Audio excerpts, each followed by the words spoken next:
Hi, today we're here to learn about Horehound. So I have some in a pot here, so we can see it's looking really lovely. So this time of the year, we're in mid-March now, so it doesn't normally look quite so lovely.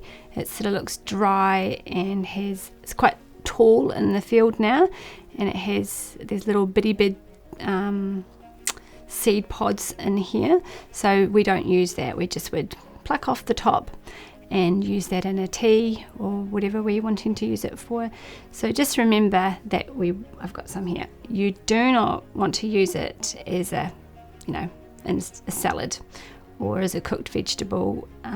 It looks like mint because it is part of the mint family, but however it's quite a lot thicker than mint, and it does not smell like mint. So it's very, very bitter. So you would just, put about 2 or 3 leaves into a cup if you're wanting to make a drink. So you let it seep. So just cover it in boiling water. So really easy. And I just let it seep with a cover on it just to help keep it a bit hotter, and so that it helps to let out all the goodness. So you can also use it as a poultice. You can blend it up, grind it up, or just use some of the leaves once they've cooled. Just pop it on your skin.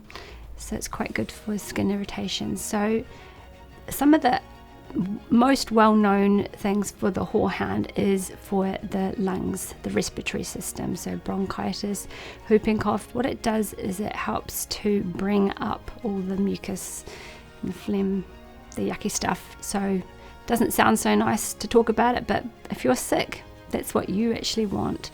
So it's also great for the stomach. So sometimes when you're unwell, you might have a headache and a stomach ache and maybe a cough. So whereas this is great because it's good for so many of those things. It's excellent. So I've also made it into a tea. So I have here. So I've got it with all your other respiratory, like your mullein. And we've got some elderflowers and calendula, feverfew, wild lettuce. So it's got all your pain relief as well as your respiratory and gut. So it's just a good thing to make if you're feeling under the weather.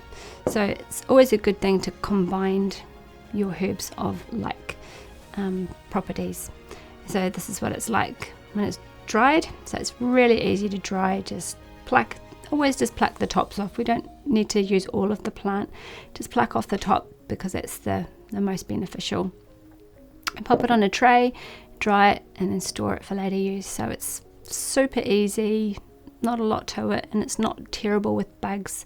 So why don't you get out and put some in your garden, because it actually looks quite pretty, and it's also got so many wonderful uses. So why don't you get out and use what God has given you right there for you to have better health.